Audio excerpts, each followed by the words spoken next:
What's up, everybody? Josh here. Just wanted to take a quick second to tell you about one of our favorite companies to utilize during that pre-rut and rut time frame, and that is Brush Creek Monsters, LLC. Brush Creek Monsters is a family-owned and operated business. They are a no BS company, and one of our favorite things about them is they try and keep all of their scent products as natural as they can be. They have natural scrape vines that they will hang with their deer herd to let the bucks and does utilize them, and then they will ship them out to you quickly. They have a very precise process for collecting their doe estrus. There are no additives, and quite frankly, that's some of the fastest turnaround time I've ever had on doe estrus. I've received doe estrus that was collected the day before, so if that isn't fresh, I don't know what fresh is. Now, like I said, they're a family-owned and operated business, and they come in high demand. So if you are wanting any other products, I recommend getting with them sooner rather than later. Check them out at brushcreekmonstersllc.com. That is brushcreekmonstersllc.com. Peep rotation. There's nothing more frustrating than pulling your bow back on a nice buck only to not be able to see your pins clearly because your peep is rotated. This is something that I've personally experienced in the field, and I know Chris and Rick both have as well. In order to reduce this risk, we only pick high-quality bowstrings to put on our bows. That is why this season we have partnered up with Hooked Up Bowstrings. If you are looking for a high-quality string to help get you through the season, look no further than Hooked Up. Matt, the owner, is a fantastic guy. He is an accomplished competition archer and an accomplished hunter in the woods. You can visit his website at hookedupbowstrings.com. Use the code MOBILEHUNTER10. That's MOBILEHUNTER, the number 10, in order to get 10% off your order. Hey guys, Rick here from the Mobile Hunter Podcast, and I'm here to tell you about one of our sponsors, Sadie's LLC, Custom Ammunition and Gun Works. Aaron Satterfield and his family have been turning out some awesome game loads that have been putting down deer, waterfowl, and turkey all year long. The Sadie's Fatty, the turkey load that we use, can stop a bird dead in its tracks. Check them out at saddiesllc.com. That's SATTIES LLC.com, or on Facebook at Saddies LLC, and tell them the Mobile Hunter Podcast sent you.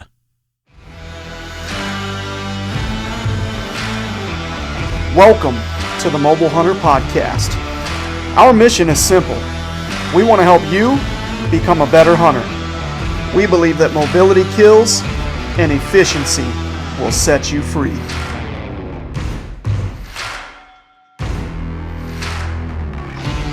Happy Wednesday, everybody. Welcome back to another Wild Calling Wednesday. Today, I have got on two of my best friends. Both of them will be in my wedding. I've got on the repeat offender, Cameron Maderski here. And on the other screen here, I have my first roommate ever in college. His name is Alexander Strueder. Cam, I don't really care how you're doing. Alex, how are you doing today? Not too bad. How are you, Jacob? Good. Cam, how are you? Doing all right. So tonight we're going to talk about a story of the first big public land deer I ever killed and the first buck that Cam ever killed. And Alex was an integral part of this story, and more importantly, he's the only organized person in this entire call right now. And I could not tell the story without him, but the way I got to know Alex, a few of you have heard of how I got to know Cam, but the way I got to know Alex is we were both kind of in need of a roommate going pretty close to college, and we both reached out to our coach and said, hey, are there any other wrestlers that need a roommate yet? And thankfully, he gave us our contacts information, and I hit him up through text and found out we're going to be roommates together, and I started doing some research on Alex, and he had no social media to what I could see, and all I could find was his YouTube channel, Strueder Vlogs, and shout out Strueder Vlogs real quick, but all I saw were these just goofy little videos of him carrying around a miniature microphone and interviewing his family and stuff, and I thought I was in for a trip with an absolute weirdo as a roommate, and it turns out I was completely right, but he seemed to be pretty cool at the same time. Alex is actually the reason I got into filming at all, because we wanted to start producing little vlogs and stuff like that just on his channel, and I always thought it was really cool seeing people capture their hunts, and we thought it'd be a cool way to show our family members what we were up to in college, especially with Alex, all the way from Indiana to Wisconsin, not really able to share much with them. So long-winded introduction to Alex, but he is the reason I am even with any of you guys today. Alex? what was your experience first meeting me in college? Yeah, I think I also had the unfortunate or fortunate pleasure to room with Jacob, and that's not where the story ended because I guess he couldn't get enough of me. But I guess there's the famous words of Mr. Sklenar himself, the OG that raised Jacob when we first moved in. As Jacob said, more so the organized type. So moving in, we came up from Indiana the night before, got there early to the dorms. We're setting up. Jacob's like, "Yeah, I'll be there." Like 2 hours later, the Skleners roll in, and the first thing I think Jacob said is, "Hey, do you mind if I hang these waders up in here? They got to dry out." And so that was about the first interaction there. And his dad goes, "Just make sure you hug your mom because you'll never be the same." And that's kind of a quote that will die with all of us, and it's, I guess, been a mantra led on all these adventures in the wild and through transformative years of just college. So that's how I've gotten to know Jacob. Many near death experiences with him. Yeah, a lot of wrestling, a lot of literally beating the crap out of each other day in and day out, coming back, not being able to eat anything, and then having to put up with each other. And it was honestly a time that'll never, ever replace anything. I mean, I wouldn't trade it for anything in the world. It was a great time. I'm sure you would trade it for many things, somewhat scarring and stuff for you, I'm sure. But I assume my dad was fairly right in that assessment that you would never be the same. Yeah, I think so. I came to school with all my fishing poles and stuff and was avid fisherman, but not too much into hunting, and had a set of golf clubs with me and traded those in at Thanksgiving for a 12 gauge and a rifle. So if that's not the Sklenar effect, I don't know what is. But yeah, we did have a unique college dynamic being on the wrestling team too. We could beat up our roommate for 2 to 3 hours a day and then go back to living with each other. Yeah, it honestly grew us a lot closer for sure. But Alex and I could tell stories until the sun goes down just about that year. But we roomed together in 2018, 2019. We were he became an RA afterwards, so he couldn't have a roommate, and we just stayed close through wrestling and everything else. Always lived next to or near each other, and then roomed together my final year of college. But this story takes place in 2020. It was a COVID year, so COVID had just hit kind of in January, February. I remember we got told, like, on our spring break, me and Alex had broke off to go trout fishing, like, midway through class. And then we were going to have to return for our last classes and practice and everything like that. And we didn't have signal for forever. And then we came back and we got all these texts and stuff saying, like, school's basically canceled for the year. Like, everyone go home and try not to die on your way home. Like, everything was so exaggerated then. And we were just, like, our first reaction was, damn, we could have trout fished a lot longer. Like, so that's how everything was. We were trying to figure out how competition was going to work. We were told that we weren't going to be able to compete until January. So you had a bunch of athletes that were in season essentially, or close to, in school, that were just trying to figure out how the heck they were going to get to compete again. And they're locked on campus trying to do some kind of practice. At the beginning, it was like remote practice. So, like, we were in the same room, but we had to stay 6 feet apart and wear masks during wrestling practice, which is hilarious. And we, like, shadow drilled and couldn't touch each other and stuff like that. And it was just, like, comical. But, like, we still found a way to, like, sweat enough to waterboard ourselves with those face masks. And so it was just a really confusing year. But I remember starting this year, within the past, having killed small bucks with my bow. I wanted to kill a large buck, and I wanted to make the first one on public land. Like, I was really, really adamant that I was going to make the first big buck I ever killed on public land. And Alex and I actually got offered permission to deer hunt on one property. There was another property I helped a friend track a deer that it went on to private. The guy in private said we could deer hunt there, and I just remember turning it down because I really wanted to do this on public land. And looking back, like, the private land next to public land is probably dang near the same thing. But I thought it was like a big deal, because public land was all fancy and new and whatnot. back then. The trend was on the rise. So going into this wrestling season, October 10th was like our first day that we were having contact with each other, practice, essentially. Like we were wrestling with each other. And my roommate at the time, this was my junior year, his name was Nick Dato, also one of my best friends. He picked me up, and I don't know if my hand got wrapped up in my shirt or he accidentally grabbed my hand, but essentially trap arm mat returned me onto my shoulder, and it ended up fracturing my collarbone, which really sucked. And I remember the first thing that I did when I got back to the house was see if I could still like draw my bow. And I could just barely get it back, so I was like, all right, we're golden. We can still shoot. And that was the beginning of a large downhill slope for me. October 15th, I had a multiple cylinder misfire in my truck that I could barely afford to have. It was an '06 Sierra. And I had 3 different cylinders misfiring and did everything I could to try and repair it. But the issue had propagated all the way down to the camshafts, and the engine was trashed. So I spent the last amount of money I had that didn't go towards tuition and rent for the year and groceries for the year on replacing the engine in that truck. And from there, it got even worse. Alex and I and my roommates were all driving to wrestling practice one day, and the bows were in the back of my truck. And somewhere along the way, my tailgate popped open, and the bows slid out of the back. And the claim is, because we made a large post about this, the claim is that someone saw a lady in, Alex, it was a blue Ram, right, or something like that? I don't know. And that's, I guess, part of the story where at that point we were living in separate spots. So I was walking to practice. Jacob wasn't kind enough to pick me up, Oh, that's true. I had a full truck. But yeah, went to practice, I know nothing different. He knows nothing different. But yeah, we made a post that, it got a ton of attention in the region. Obviously, Wisconsin's a big hunter-rich state.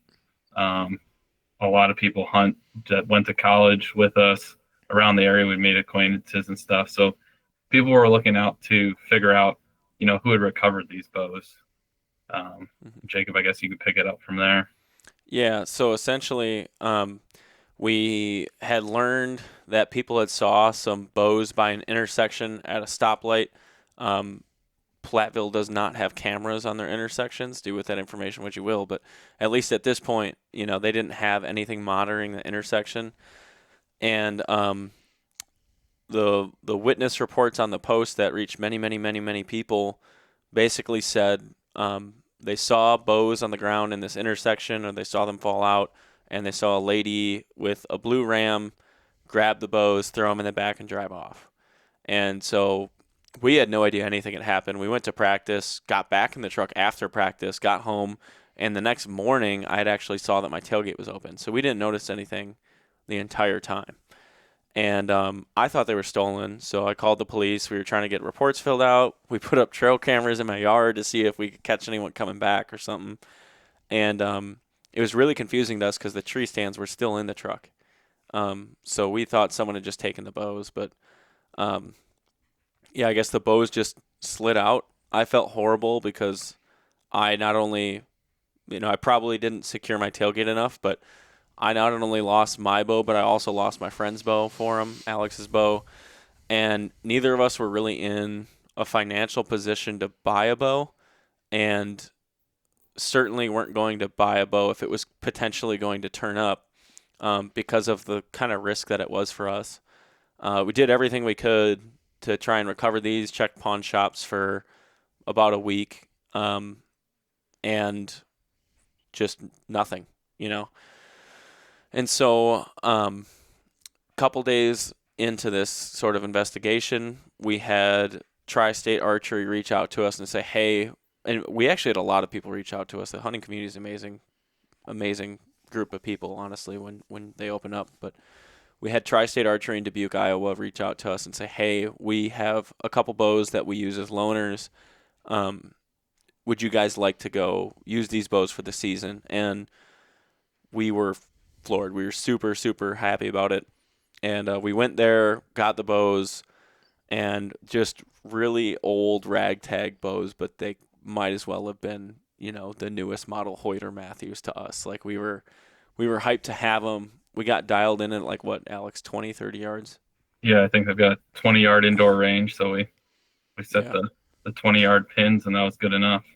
Right. We got the pin to 20 yards. I believe mine was a single pin, and we had just mismatched arrows, like whatever they had left over, and mismatched broadheads, whatever they had left over, and again, super blessed to have it. But it was not what we were used to.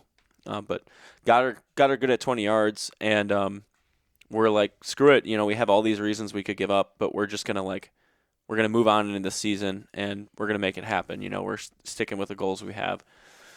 And so October 31st, my roommate at the time, who was actually the one that fractured my collarbone, ended up killing a buck. And so there was this like big Halloween party that everyone in the world was going to be at.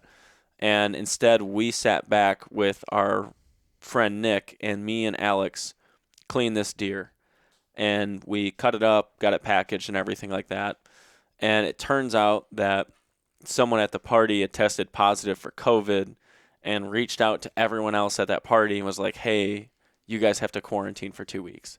So the entire rest of our wrestling team was in quarantine, and Alex and I and Nick were just beating the crap out of each other in practice, like the only people not in quarantine.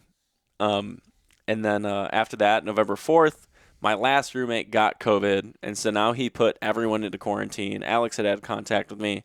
So now literally everyone on the wrestling team and pretty much everyone in the school is officially in quarantine. And we're like, that's impossible. Let's just do stuff instead. Like, we're just going to do stuff off campus. And so at this point, we've been contacting Cam and trying to figure out if we could get him out for a hunt. Yeah, so while they had wrestling have everything get shut down, I was playing soccer at Whitewater at the time, and our season had been canceled. We found out our season was done in like August. And so our season runs through, mid to late November. But we were just practicing without any schedule or anything. It was like, hey, we'll just go practice. You're not going to have a single game all year. And so we were still together as a team. And the day before I was supposed to go to Jacob's house, somebody on my team got COVID. And at the time, the protocol was, if the team was together at some point and even one person got COVID, then everybody on the roster had to go quarantine for 2 weeks. So it was like the day before I was going to go, and then all of a sudden I was like told I needed to go quarantine. So I called Jacob, I told him, and he's like, oh, well, that's awesome because everybody in my house is also in quarantine. So everything kind of worked out great. And I, raced out down to Platteville. Yeah, so we had ragtag thrown together this setup. None of us at the time really knew what we were doing. Like, we all had approaches to how we were going to go about hunting, but we put Cam, because it was a special trip, in like a spot that I think, Alex, you did most of the work to find this spot. And we were really confident in that. And we put me in a spot, and actually I think originally we were going to put Cam closer to the access because he had never been there. And he was going to have to walk it in the dark for the first time. We're going to have Alex in his spot that he was used to, which is further back, and then me in a far back spot as well, and we're going to sit all day. And so on the way there, Alex, just talk about kind of what happened on the drive. Yeah, so I guess we all have different approaches to hunting here quickly comes to light. I was very much, and still, if it's brown, it's down. Hunt for, I guess, what the outdoors has to offer. The escape from the hustle and bustle. So on the way there, driving with Jacob's taking your life in your own hands experience, driving in rural Wisconsin, but up super early, going there. And I mean, there's some semi-traffic on this road and stuff. And, not far from the spot, we're looking in the fields, obviously, as Jacob's driving to see what he's going to hit next. But hey, I pay taxes on both sides of the road, Alex. Come on. Yeah, you pay taxes even on the shoulder and gravel, so Jacob uses it all. but to our surprise, there wasn't a deer bolting across the road. There was one wounded, for lack of better terms, off to the side of the road that kind of caught the headlights. And so I guess that's where our ethical dilemma as well. We can't leave a wounded deer here was the first thought.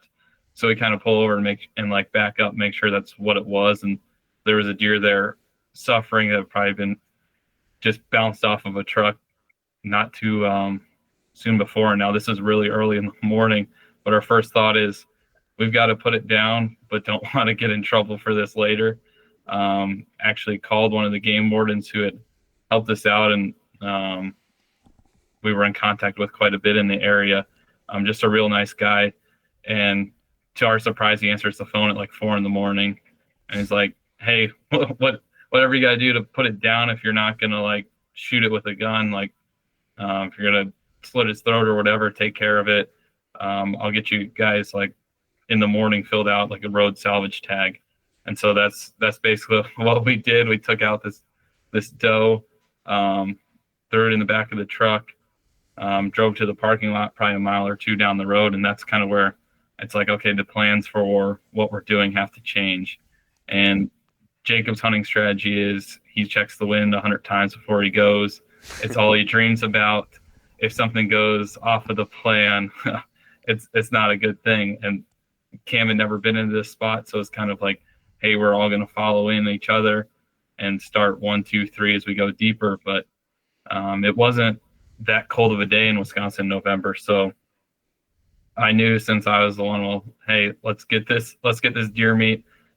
College kids, we're not going to pass up some free backstrap on the side of the road.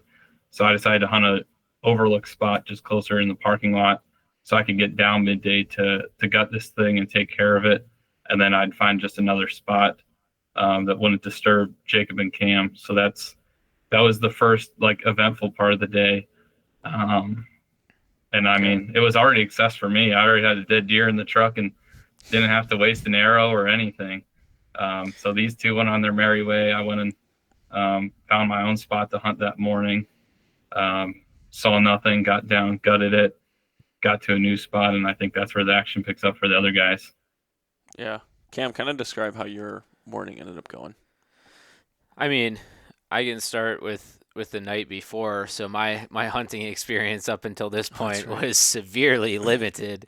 Yeah. I'd only been hunting for, I wouldn't even call it a year. You ground set for like 4 times or something. I didn't own a hunting stand.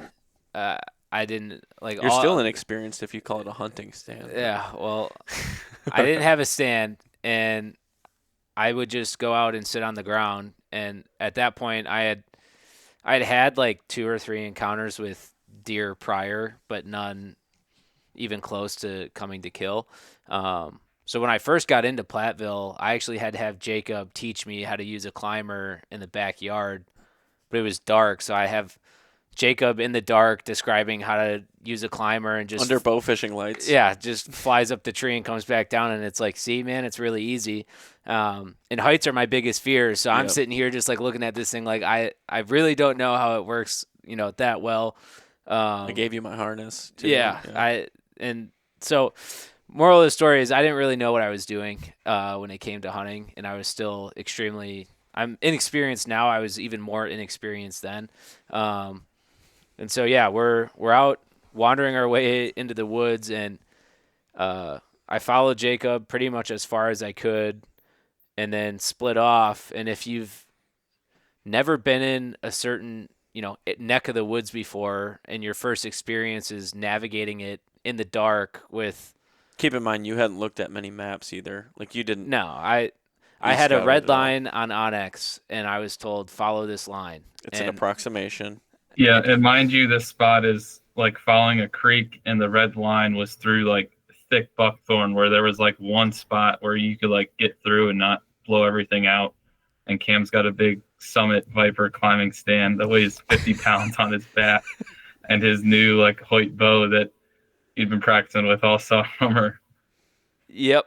Pretty much. I actually bought that bow with my COVID stipend money, which is funny. That's hilarious. Because my previous bow is my grandfather's, and the string snapped on me while I was mid-draw prior. So I got a COVID stipend and just dumped all of that money straight into a new bow, which is funny.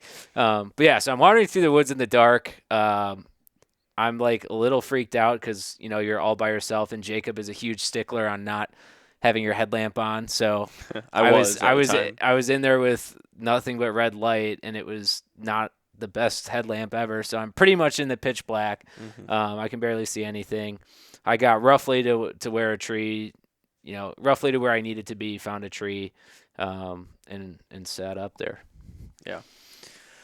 What'd you see? What'd you see in the morning? So about, I don't know, an hour into the sit, I was facing down. I was on like a slope, so I was facing down the valley. So I wasn't, looking behind me all that often. And for whatever reason, I turned around like an hour in, and I saw what I thought was a buck. It was really hard to tell because the buckthorn was super thick. But I did see a deer kind of working its way on the top of the ridge behind me. But I only got a really brief glimpse of him. And that was about the extent of what I saw for pretty much the entire day. It was one deer an hour after shooting light, and yeah.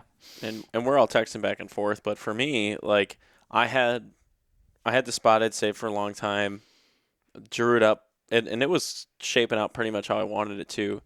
This is all on video on the Hunting Beast actually, but I had a great wind that was blowing from doe bedding and a trail that provided a lot of thermal cover. Essentially, this was like a crazy hot day in November. It was like 70-something degrees, 70 degrees, 77, something like that. It was really, really hot out for November.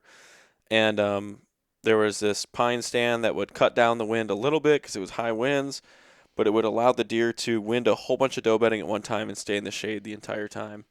And they would cruise down this pine edge kind of like I planned and come up past me and then go and enter that doe bedding that they had just got done winding. And so I don't think I saw a single doe that sit, but I ended up seeing 7 bucks like up until midday, but it was all like spikes and forks and stuff like that. Got most of them on video. But then, so it was midday and I had seen a bunch of deer. It had slowed down for several hours.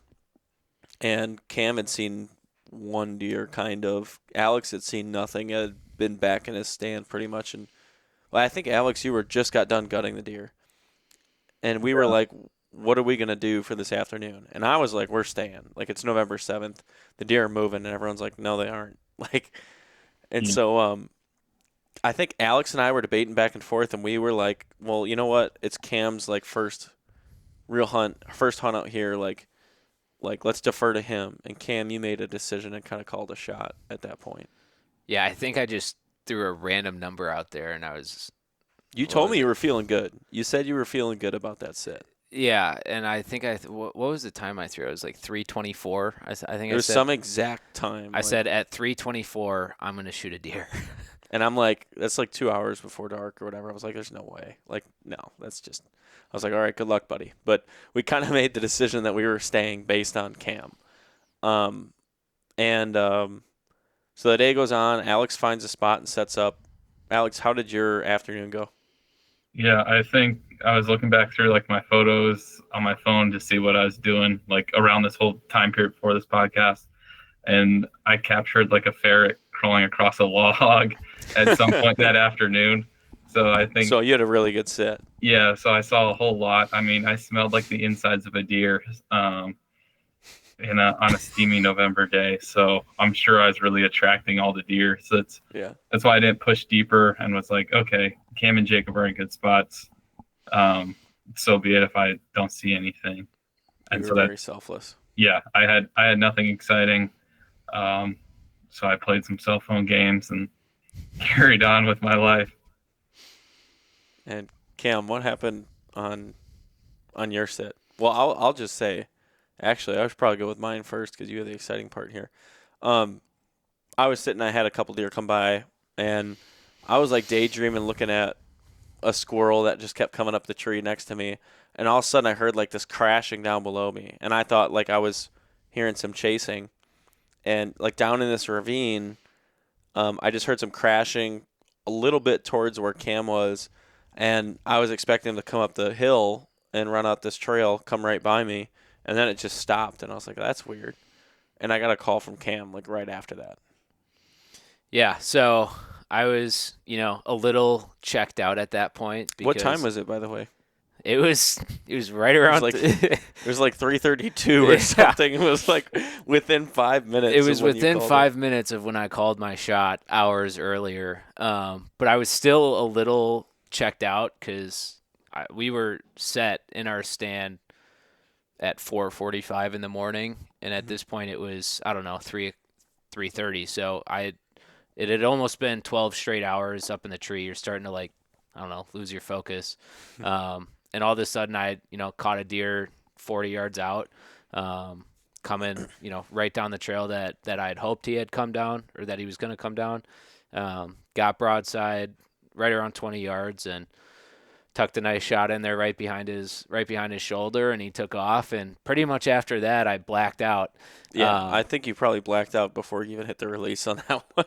Yeah, I mean, there's something about you the first time that you ever draw a bow on a deer, or really anything alive, anything that's living, and you come to that mental block of I'm gonna take a life. So it was a really kind of funky experience for me. But I made a good shot. He took off. Called Jacob right away, and of course the first thing Jacob's asking is like, "Oh, how did it sound? Like, where did you hit him? Where did he run? I thought I heard him crash. Did you see him go down?" And You're like, I know I'm nothing. I'm just sitting there hyperventilating, trying to remember like anything that was just happening, because I don't know. I shot it. The adrenaline dump just like completely overwhelmed me. I was, shivering like a leaf. You at least knew it was a buck. I knew it was a buck, but that was about all I knew. I knew he ran left, and I knew that I thought I hit him, in a good spot. But called Jacob. I was, super pumped. Alex was super excited as well. And then we were like, should we get down? Like, do we go recover this deer? Yeah, and ultimately it was like, hey, tomorrow's supposed to be super warm. The odds of deer moving tomorrow are even worse than they're moving today, and we just saw something. So why don't the rest of you guys finish out your sit? I'll just kind of hang tight. And actually 20 minutes after I shot my deer, an even nicer one, a nice 8-pointer, like right at the ears, came by. So I'd actually seen that deer from where I was at going down the ravine towards you. Yeah. And I was grunting, trying to get him to come back to me, because I was like, oh, that might be one I would shoot. And thankfully he didn't let me have a choice, and he just went straight down to you. Right. And so I took video of that deer, like looking around and stuff, bunch of really good zoomed in video, and little did I know he was like 15 yards from your stand. And so then you send me a video of this buck that I probably would have shot at the time, like just chilling right in front of you, and I was like, this bastard. But you weren't certain you were shot, and I was like, dude, I'm pretty sure I just heard him crash like right by me. And like, I know you thought you made a good shot, but when you got down, because you got down, looked for first blood after that deer came by, and you couldn't find your arrow. And so you were like, I don't know. Well, I knew it wasn't a pass through. Right. I just couldn't find any first blood. Well, and you had no idea what was a good sign or bad sign. I was clueless. Yeah. And so when obviously you don't have a pass through, like your initial blood trail is usually pretty weak. So I learned a good hard lesson about taking video and picture from the stand of exactly where you shot the deer immediately after. Because, I blacked out, I got down, and then all of a sudden every tree looks the same, and it's impossible to find that same shot angle, it feels like. So learned a hard lesson that way, but it's just kind of wandering around, kicking rocks, waiting for them to finish their sit. And I was pretty confident it was down, but we operate under the theory that it's only going to get more dead. So we let it sit for a bit. And so after like 1 o'clock, I wasn't seeing much. And so I wasn't super confident. I was super hyped for you. Part of me wanted to get down, but part of me knew it could still happen. And right around, I don't know, an hour before dark, 45 minutes before dark, I just see this buck kind of from the route that nice one came down to you, trotting in the field. I didn't have my camera on or anything, but I grunted. I did like 3 soft contact grunts. And I knew I was like, that there was no way my wind could hit him. I knew I had like all the advantages in my favor. And this thing just whips around on a dime, looks at me, and just starts running at me like a steady trot. And I have this like image in this video I took on my camera just like burned in my head of like this wide rack just bounding up and down. I'm like trying to find him through the trees, and I just see like bounce, bounce, bounce, and I'm like, oh shit. Hey guys, Rick here from the Mobile Hunter Podcast, and I'm here to tell you about one of our sponsors, Sadie's LLC, Custom Ammunition and Gun Works. Aaron Satterfield and his family have been turning out some awesome game loads that have been putting down deer, waterfowl, and turkey all year long. The Sadie's Fatty, the turkey load that we use, can stop a bird dead in its tracks. Check them out at saddiesllc.com. That's SATTIES LLC.com, or on Facebook at Saddies LLC, and tell them the Mobile Hunter Podcast sent you. Like, this is a giant, and it was to me, it was, if he had his G2, probably would have been like a 138, I think is what I would score him at if he had the same G2 as the other side. But he ended up scoring like 130, or actually he would have been bigger than that. He might have broke 40s, but he was like a low 30s deer with the way he was now, because he had a snap-off G2. But he came trotting in and went right down the trail that was leading right to me. And at this point, the wind's dead, and you can see him coming in. And I swivel my camera over to get it in position, grab my bow, get ready to draw, and the camera stops right on this branch perfectly in the center of the frame. And then it changes its focus to be 3 inches rather than 30 yards.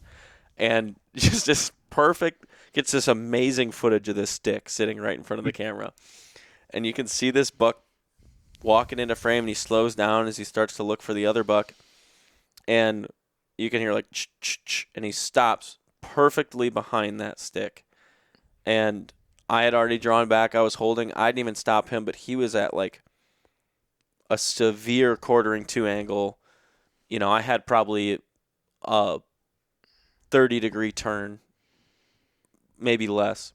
And so I actually had to shoot in front of his shoulder. I put it in front of his shoulder, and I focused everything I could. I was lasered in and released, and I was like, just perfect shot execution. I was like, that's a dead deer. And he explodes out of there, runs through, and I was like, that thing's freaking dead. Like, there's no way that thing's not dead. And I lost it. I called my dad, I called my buddies, I called you two, and I just lost it and was freaking out. And I was like, he's a giant, like everything but the, is he down? But I was just like losing it, dude. And we were super hyped. And Alex, of course, saw a booner squirrel. And so everyone was just having a great time. But Alex had went back to the truck.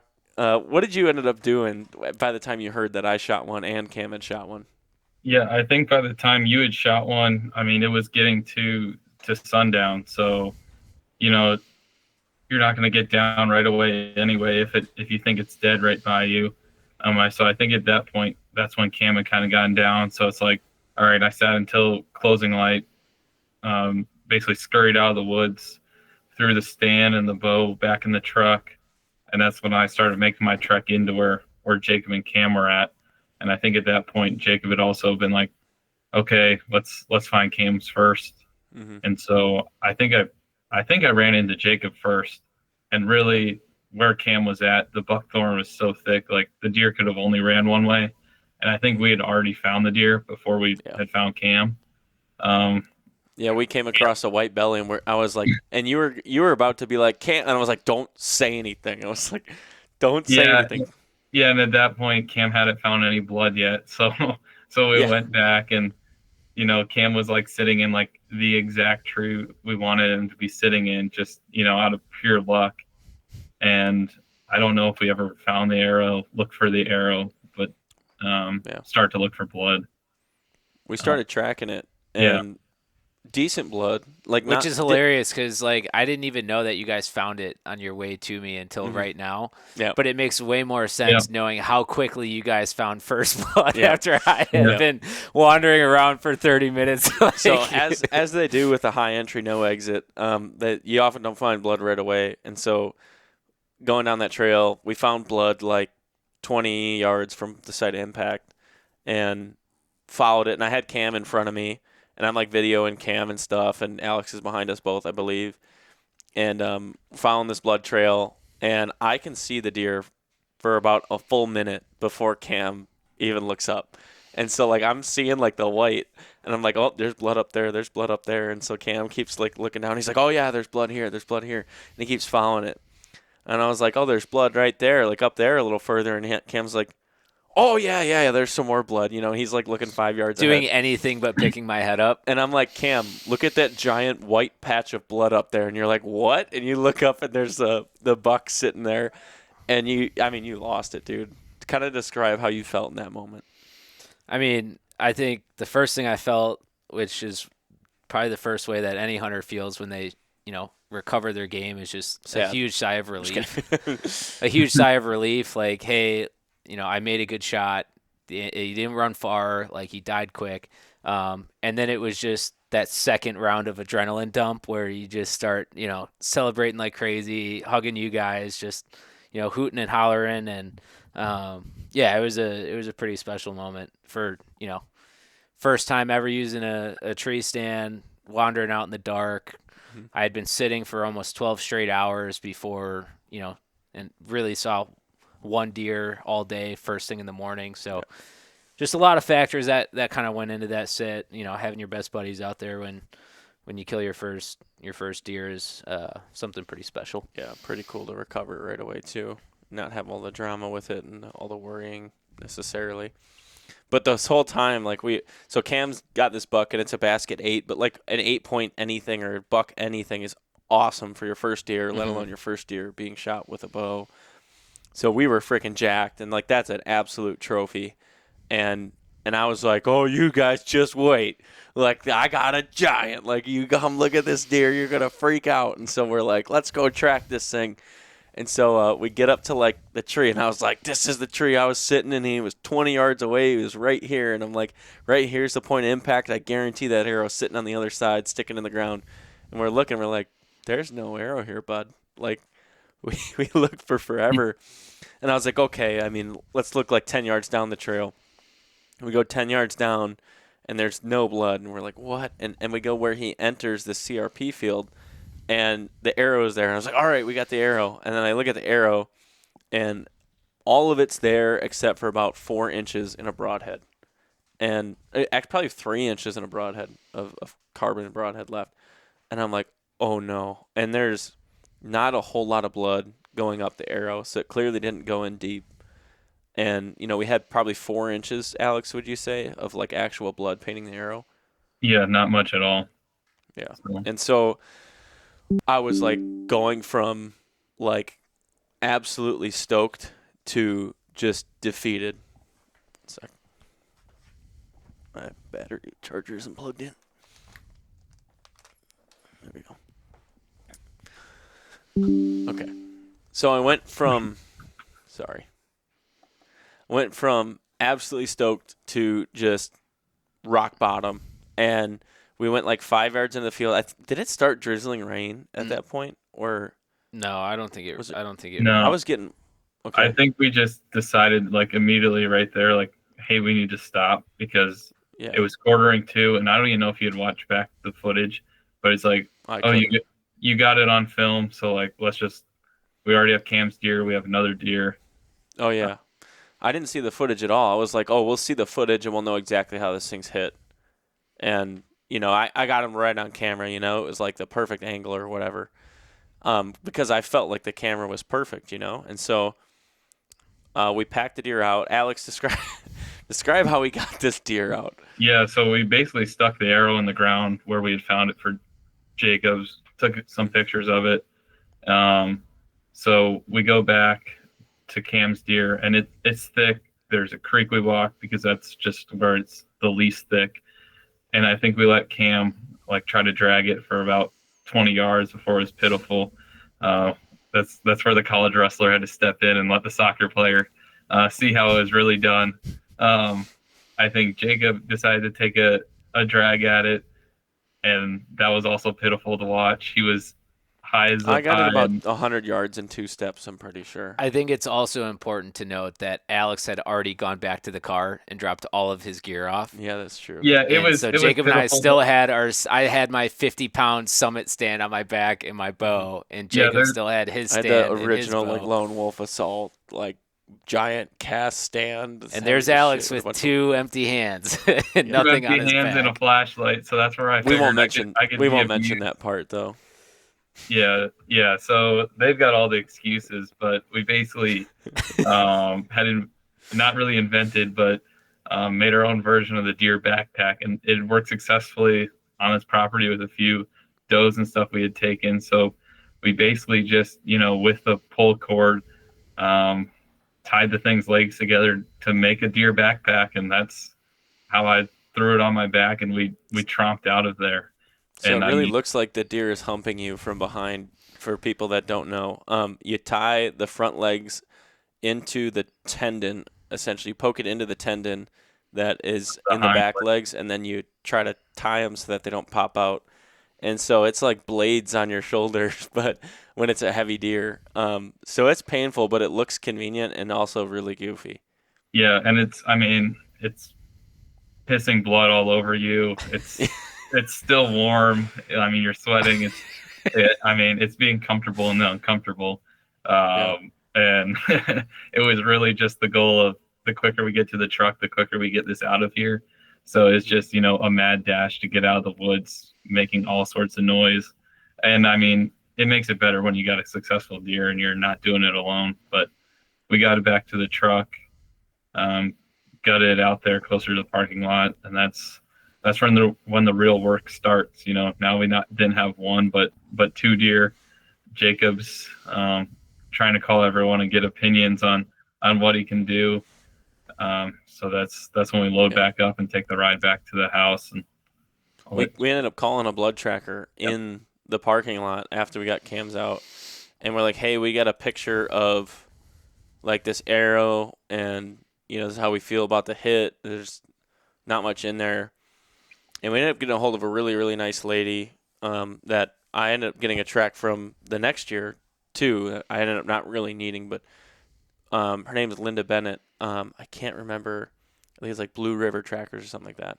And so she said, with only a tiny bit of arrow in there and a tiny bit of blood on what remains, and you guys aren't finding blood at impact or shortly after, like, I don't really think that this deer's dead, which all of us could pretty much agree with at that point. Like, we went from on top of the world to the absolute rock bottom. We thought that this deer was absolutely alive. And they had just gotten an absolute swarm of tracks, and they were going to be completely booked up. They had people that had paid in advance. And so with the low confidence we had and the high confidence she had in some of these other tracks, they just didn't have the resources to take up this track. And so she's like, I can defer you to someone else, but honestly, in my opinion, I don't think we're going to find it. And Linda is the sweetest woman ever, and got to know her well after that, but it hurt hearing that at the time. And so we got back. We're cleaning up Cam's deer. We're cleaning up our roadkill deer, and I was reviewing the footage. And Alex, I guess I'll let you kind of describe my demeanor throughout that night. I know I was really happy, but I'll let you have your perspective. Yeah, so Jacob's a hardcore hunter, so he's just full out face paint too in all of this. That's another thing, just camouflage to the max. I think Cam and I at the time just had like black under our eyes just for the effect to feel like we were cool. And so we've got a picture that I don't even think Jacob took. I think one of his roommates took of me with my roadkill like fawn basically, and Cam's buck. We got him up in the trees, and we had quite the system down, but Jacob was back and forth, helping, not helping. He was like living in the lower level, like basement of the house, which was like right outside where we were doing it. So Cam and I were, pretty excited. I mean, he got his first deer. I'm trying to review the footage and see if I can see frames. Jacob's in his room, and there's this infamous just video of him like laying there in defeat, like just slouched, and I mean, Cam and I were just pissing ourselves laughing. He was watching this thing on repeat in like all 720p that he took this video in like gray light. 1080, Alex. Yeah, maybe if he is lucky, and it's just zoomed in, focused on a branch, was just like the sliver of a deer. Trying to see if this arrow is like getting knocked out or what it looked like. Yeah, and he's hitting replay on this thing, like just constantly. And, later on, he finally, like, probably days later, showed us the full clip of it walking in. So at this point, Cam and I are like, it could be a spike for all we know. Like, this little short section of the shot, like, you can't even pick out the deer, really. But Jacob is like, it's right here. Just watching it on repeat. And he had this little sign and, like, bottle opener in his room. Yeah, my sister bought me this wall-mounted bottle opener that I screwed into the wall, and I was all proud of earlier that year. And Cam took an iconic video. Yeah, it's got quite the saying of happy camper. And so Cam's in there just because Cam at this point was having more sympathy than I was, and trying to console his buddy. Meanwhile, I'm like, well, we'll look forward to the morning, but we still got 2 deer dead. Like, there's work to be done. But the thing says happy camper on it. So it's just a video zoomed in on the happy camper and then zoomed in on the camper himself. Just like crying with my hands. I think we had like just finished butchering the deer, and I walk in Jacob's room, and the first thing I see is him with his head in his hands, and the second thing I see is the happy camper bottle sign. So I was like, this would be a great opportunity for a video. Because literally, I zoom in on the happy camper bottle opener, and then I just pan back to Jacob, and he's just head in his hands while the video is still on repeat in the back. Yeah, we'll have to insert that here.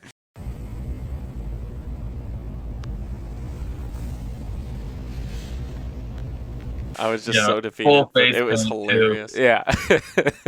And so, I mean, Alex was merciless, but Cam didn't quite give me as much shit until the morning, at least. But I was like looking at the forecast, and I was like, oh, there's this other spot that like we've left all year, and it's gonna be super good.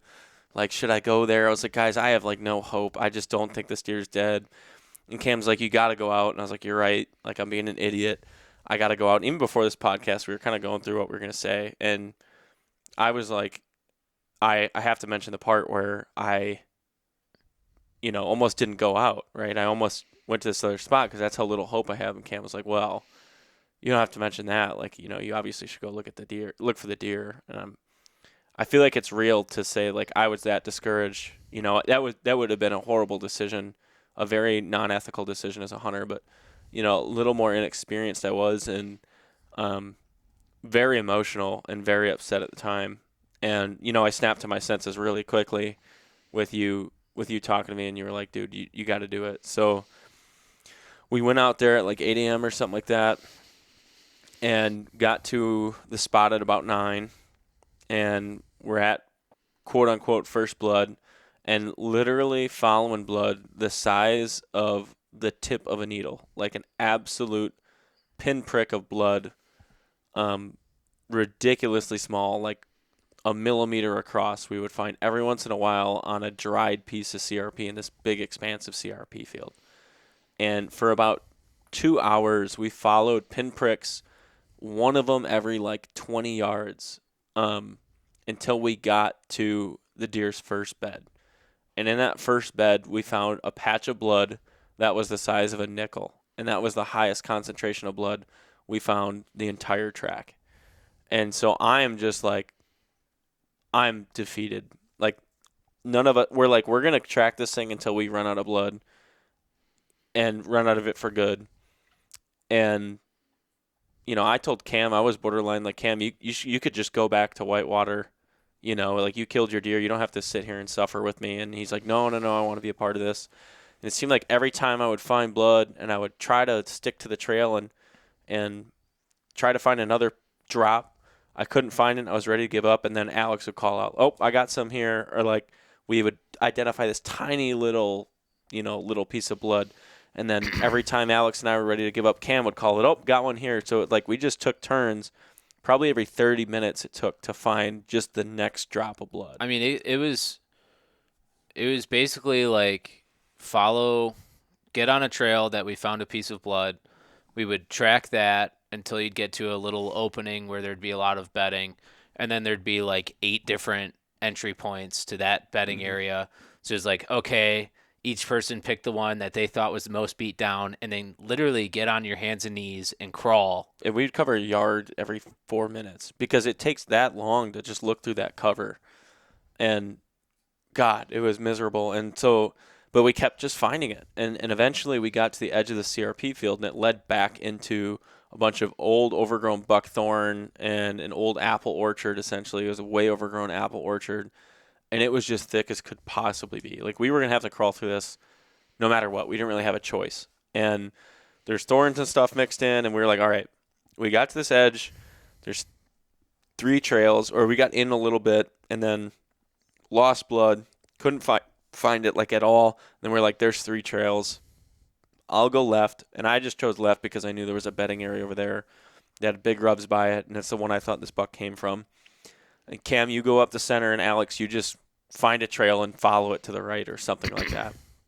And so now we're like, blood's gone. Like, we're not going to find blood anymore. We're over. Alex, how far would you say we were from the point of impact? I mean, realistically, we probably were only like 500 yards at this point. It wasn't like extraordinarily far, but it was, I mean, a straight line 500, but yeah, we had been zigzagging around hands and knees for hours at this point and gotten to the edge of the woods. And I don't know if we ever found blood in the woods. It was kind of a, let's just walk through here, see what we can see. And hope he's in this block. Yeah, it was a last ditch effort, really. So Jacob had went left because that's where he was confident. And then that's when I had gone right and was just, fumbling around. And at that point, it's like, okay, we aren't going to see anything. Yeah. And so, zigzagging on trail.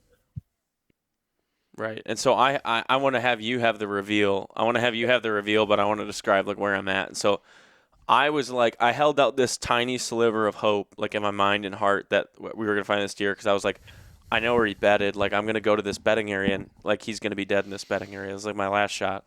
So I just didn't even look for blood at all after we covered that big grid around the last blood. And I was like, I'm going to go straight to this bedding area, and it's this beautiful prairie that gets out over a steep drop and goes down to a creek, and it's super thick behind, had the leeward wind for that day, and has a beautiful visual onto the creek with some doe bedding nearby. So I was like, this is perfect. I went out there, and I just searched everywhere around that little bedding area, and there was nothing, not a track, a drop of blood, certainly no dead deer. And I remember getting through the last patch of thick cover and just like, I mean, I was teary-eyed. Like, I was like, this is it. Like, it's over.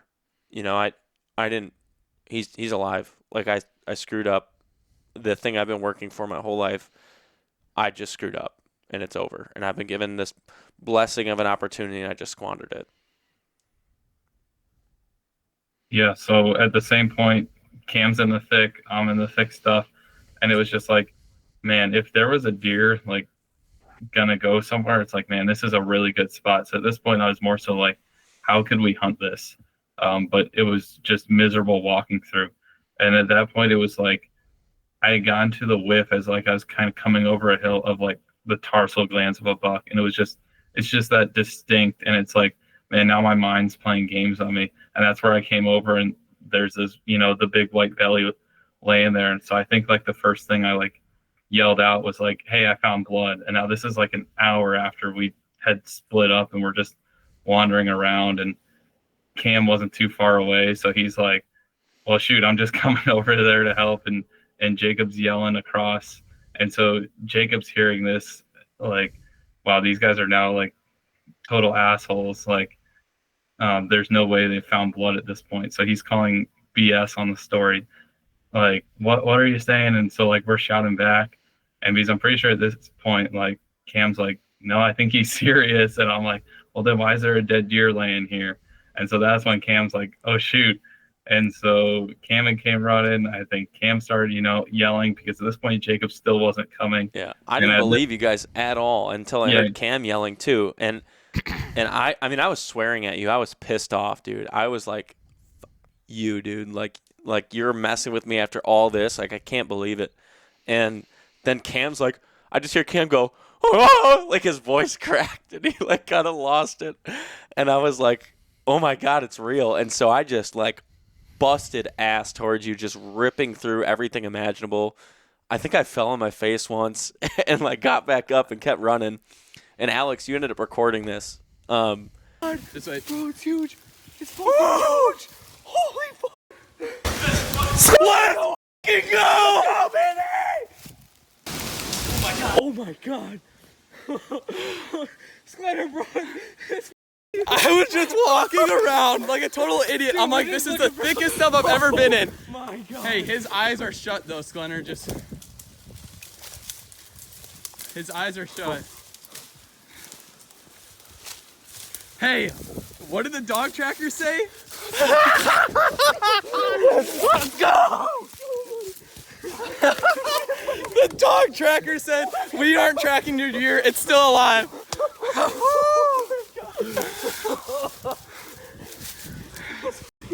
It's a stud. Oh my god. We've been tracking forever. Oh my god. Put your hands on that deer, dog. Is it still alive? I don't know, its eyes are closed.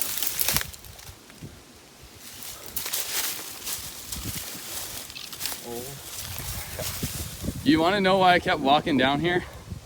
I could smell him. I was like, I smell deer. We've been butchering deer all night, but it's a giant. Let's go. Look at that buck, bro.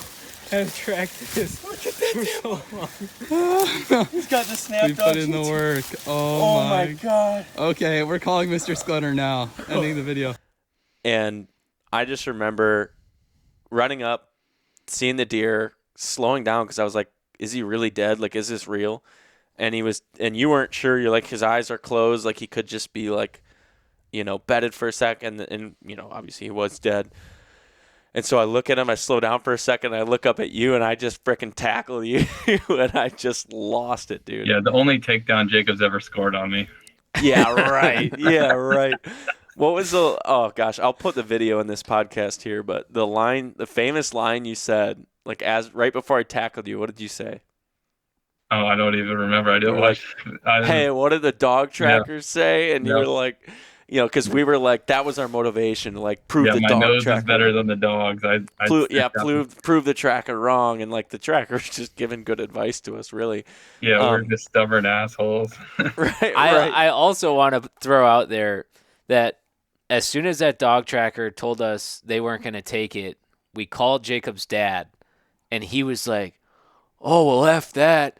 Junie would get out there and find that deer in 30 minutes." Yeah, he's like, I'm gonna bring that dog out there. Like, my childhood dog has never tracked a deer in her life, but she was a pheasant dog. But she's like, she'll get the scent. She'll get out there and find that deer right away. So we find the deer and call Mr. Sklenner, and of course the first words out of his mouth, "Well, I told you Junie would have found it."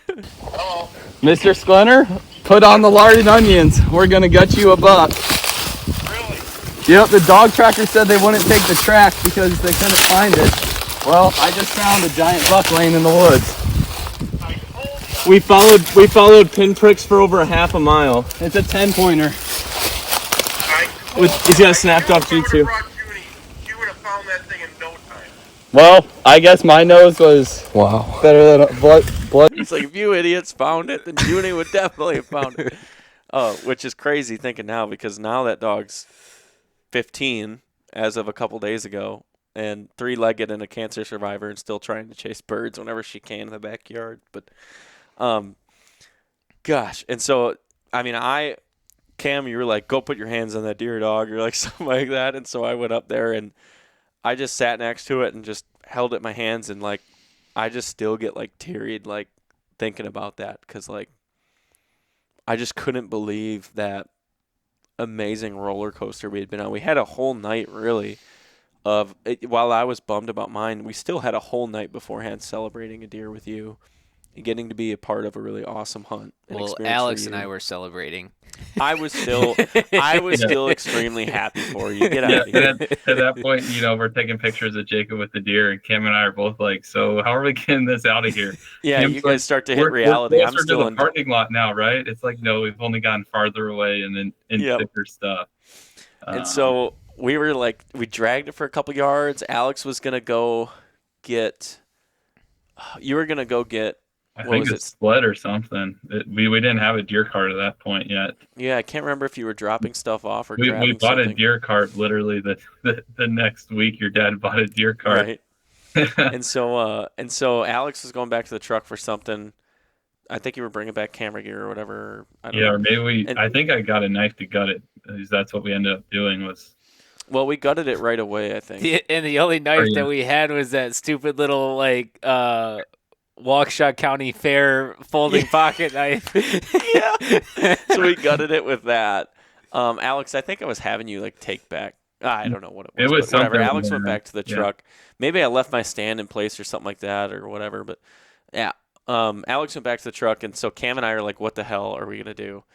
And we're like, "We can't go back the way we came. Like it's terrible that way." And so we tried dragging, it just wasn't working. And I was like, "Screw it." I seen like Cameron Haynes do this crap, you know, and so I was like, this whole summer did like run, lift, shoot, or lift, run, shoot, and I was like really motivated by Cameron Haynes, particularly in this year, and I was like, going through this season, facing all the trial and tribulation I did, and I was like, man, I busted my ass this summer, trained every day, shot every day, and I'm not going to do all that for nothing, you know, like I'm going to keep going. And eventually this kill happened, and I was like, screw it. Like I train, I'm an athlete, I'm a collegiate wrestler. Like I'm going to carry this thing out. And this is like, I mean, this is a 200 plus pound deer, like 200 pounds dressed all day, 200 pounds dressed, probably right around realistically like 220.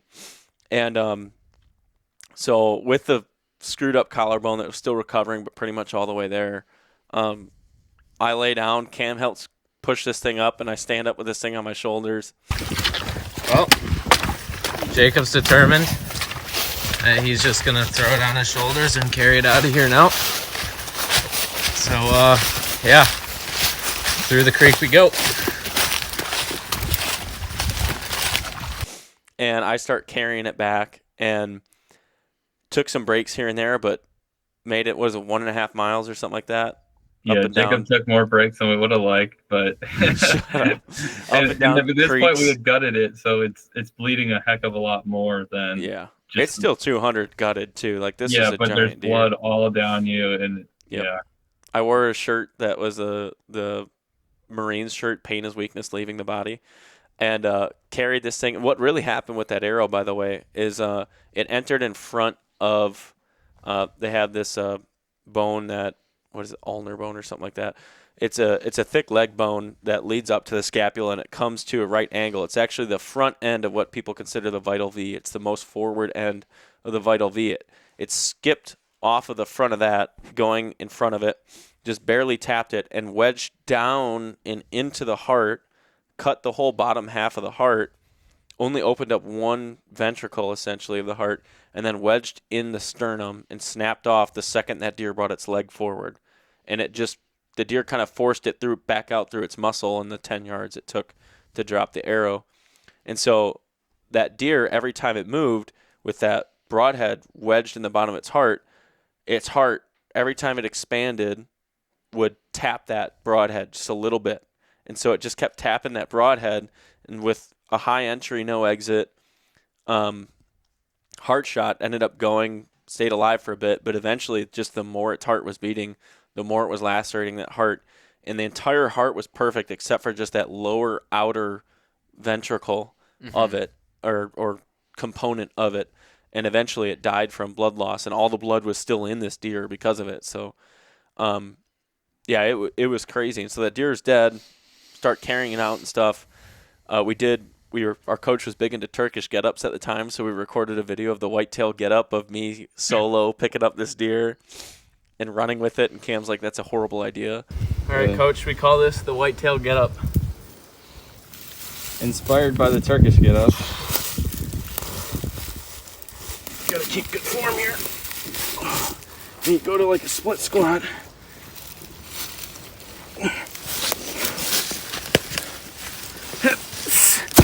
Good form. All right, now walk a half mile and put her down. That's a terrible idea.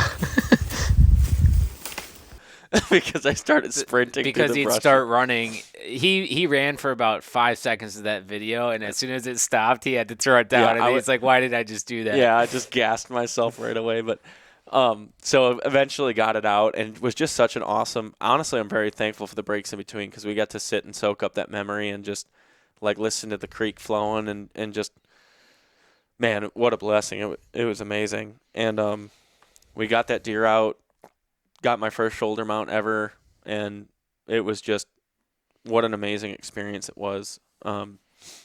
I can't thank you guys enough for being a part of it, really, as much as you gave me shit and made it a mental hell along the way. Like, I can't say I would ever want anyone beside me for any kill, and I'm especially thankful I had you guys for that one in particular, because if you weren't there, either of you didn't stick around and weren't there, I absolutely would not have killed that deer or found it.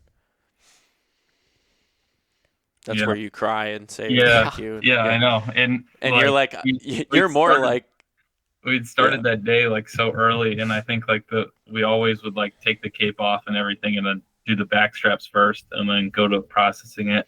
Like the picture we've got of like Jacob holding this back strap, like as long as his wingspan, it's already dark out. So we literally spent all day tracking and then dragging that thing out. Yeah, it took us till like 2:00 to find it even. Like, yeah, we got to the spot at 9 and found it at 2. Like it was crazy. I mean, sometime around there, you get it. It was hours, but man, it was amazing. And we actually had killed so many deer that year and cleaned so many deer in our yard that we had grass growing in the spring, or actually in November because it was still warm out. We had the grass was like 4 inches higher in the circle where all the blood would drip. Circle. Yeah, because then actually the next weekend is when I shot a buck actually out of the same tree Jacob was in, because we decided, we didn't put enough scent in that area, so let's go hunt one more time. Well, we drug it out the other way, so then we only walked through where you were. We had hands and knees crawled all through it, but it was, it ended up, all three of us ended up killing a buck in a matter of a week, which was really cool. I remember praying before that. We were sitting in the soaking rain, and it was another time we were like, should we just head out? And you're like, we're sticking to it. It was the last weekend then before gun season. It was pouring rain. And so, like, I was trying to film Alex, and I was like I prayed a lot from the stand, and I don't ever ask for anything when I pray. I just am thankful for what I have. And I just prayed this one time, and I was like, God, if it's in your will and if it's in your plan, please bring Alex a deer. Like, he's been there for me so much, and he's earned this so much. Like, if you could bring Alex a buck, like, that would mean the world to me. And I look over, and I see this buck come into range with Alex, and this deer gets like 20 yards from him, and it's just standing there 10, 15, 20 yards, like really close, easy range for Alex. And it's there for like 5 minutes, and I'm just like, all right, when you going to shoot? When you going to shoot? And it works off, and I call Alex. I'm like, what the hell, dude? Like, why didn't you shoot the deer? And you're like, it was covered in brush, and like I couldn't shoot, and I was... Yeah, never had a shot at it. If I would have been like just behind me where Jacob was, like in the next tree back, probably could have shot it 1,000,000 times over. Yeah, and it was so clear to me, and I was so frustrated. I was like, man, and like, he gets this opportunity, I get my prayer answered, and like, he couldn't shoot this deer, and I was a little bit pissed because I didn't believe Alex that he couldn't shoot it, but I was also like thankful that he made an ethical decision in the end on when he was inexperienced at the time. And I remember praying again. I was like, God, maybe I have to be more specific, but if you could, please bring a deer within a shooting lane, within 15 yards of Alex, before light expires so that he can shoot it. I would greatly appreciate that. Amen. And I said, amen, and I hear, Matt, and you stopped a buck like 10 yards from you. The cameraman who was supposed to be filming then wasn't paying attention. Because I was looking up at the sky and praying, and then the second I say amen, I hear Matt, and I look over, I'm like, oh no! And you shot him and drilled him, and I got video of him falling. Yeah, and that was just like such an amazing experience too. That was so cool. Big, old, gnarly buck too, like really unique rack, double brow and stuff. Just a gnarly, really old deer, really. And that was super cool too. But I remember like a week after all this stuff happened, my laptop overheated, and I had like a $2,000 bill to like replace my laptop, which is the laptop I'm using right now, the one I replaced it with. And so I was going through it, and Alex and I, of course, are already broke college kids, and I've been paying for a bunch of crap to do this at this point. And we had all those videos of me carrying out that deer, and so I ended up DMing Cameron Haynes with those videos, and I said, 200-pound buck, I've been through so much this year, and your message, keep hammering, has got me through it all. From unexpected repair in my truck, breaking my collarbone a month ago, and my bow getting stolen, which we came to the terminology stolen because in our conversations with the police, they were like, if this bow shows up at this point, we're going to give them felony theft of a weapon. Like they're like, these are stolen weapons at this point. With the eyewitness reports and stuff, the fact that these hasn't showed up is someone's deliberately taken them. So I said, with getting my bow stolen, which I admit is my fault, I said I had plenty of reasons to lay down and give up. I pushed through and worked harder than ever. With some incredible kindness from a local archery shop, they lent me a bow for the rest of the season, being that I wouldn't be able to afford one, and I set out on the public lands of Wisconsin to achieve a dream. In the steep hills of the southwest region, I caught up with a buck and I had scouted there for 3 consecutive years and made it count. So incredibly blessed to have taken this animal. I'm so thankful for all you've taught me and the lessons you exemplify for all. Thank you, Cam. And I said, this is the happiest 1.5 mile carry out of my life. And then November 9th, he responded, are you right-handed and what's your draw length? Maybe I have a bow here that will work for you. You're a beast. And I said, I'm right-handed. This is my draw length, but don't worry about it. Anything would do. I said I'd shed tears and be eternally grateful if you just gave me a T-shirt, but don't worry about it. You're a saint for offering. And he said, send me your address, please. You deserve something good to happen in addition to killing the great buck. And 2 weeks later, a brand new Hoyt RX4 Ultra showed up on my doorstep with a drop away and a sight and his stabilizer. And I was beside myself, which it is ridiculous that he gave that to me. Truthfully, it was going to take a summer of work to, again, afford one and, afford school for the next year as well. But, I was going to be able to figure it out. Part of me, looking back, almost feels guilty that I, in my position where I could work and be able to afford it in the future, got given a bow when there's probably more deserving people and probably people in more desperation in that moment. And so I kind of struggled with getting that bow for a while, but I've actually killed every deer with a bow that I have killed so far since with that bow. I had just retired it this year. Alex, I think it was like 2 or 3 years later. Was it 2 years later? I think I saved up it was either $400 or $500, and I really wanted to buy you a bow, but you ended up getting one before I had the money for it. But Cabela's couldn't wait. Yeah. The next summer, I went out and got a bear archery set up because that was the time that the hunting public had gotten, in connection with bear archery. So that's also what I shoot now. Yeah. And it's been nothing but good. Yeah, and I ended up giving you probably not enough to cover all your expenses for the bow, but I think it was $400, something like that.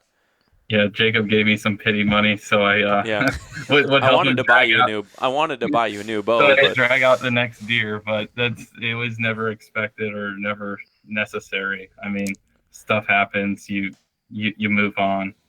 Yeah, I've kind of just wanted to repay that kindness that was shown to me. I've been very lucky to have people do very kind things for me and have the great friends I do around me, like you guys. But I've wanted to give back that kindness to both the people I know and love and strangers and just anyone that seemed deserving since then. And so these podcasts are a way that I can try to share the lessons I've learned. And I don't ever want it to be a source for me. I don't ever want to make money off of giving someone something. I don't ever want to make a video out of it. I've given people things to try and encourage them. They were good people to stick with it and stuff since, but I think I'll forever be in debt for them. That action from Cam giving me that bow really did change my life, inspired me to keep going with this filming thing because I wouldn't be able to share any of it if I didn't meet Alex in the first place. If you and Cam didn't get those videos of the recovery, I never would have been able to share any of that. And if I didn't have that awesome story, I wouldn't have been able to share it with Dan and Fault, who then asked me to make videos for him on this channel for the next few years. So this story is pretty much the throwing into action of every reason that I am who I am today, which I'm just endlessly thankful to have been able to experience it with you guys. And I would not be who I am today, would not have the experiences and know the people I do today without you guys. 100%. Appreciate it, man. Yeah, quite the unique story that's got all these layers to it. It's fun to relive. Yeah, absolutely, man. I get emotional every time I talk about it, but If I haven't found a way to kill you guys in the next few years, I'm sure that we'll come up with some more memories. I know Cam killed a high 40s, low 50s buck with me this year. Alex is stuck in Tennessee, so he's got to come up to Wisconsin and shoot something sometime soon. But Well, I was able to get one of your guys' does in the gun season, so there you go. appreciate you corn feeding them in all the ag fields that you guys have up there. Right. Yeah, absolutely. Well, guys, it's been an honor to share a conversation with you again, as it always is. Thanks for letting me handcuff you to this podcast one more time, Cam. Yeah. And Alex, thank you for opening the door to me abusing you in our stories in the future. No problem. Yeah, but I appreciate you guys, and thank you to everyone listening. I hope you have taken something out of this besides that I'm just a dangerous person that likes to almost kill my friends. All right, you have a good night, guys.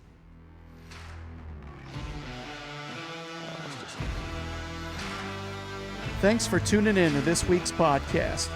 The best way you can support the podcast is by sharing online and with your buddies at Deer Camp. Please follow us on Facebook and Instagram and leave us a 5-star review.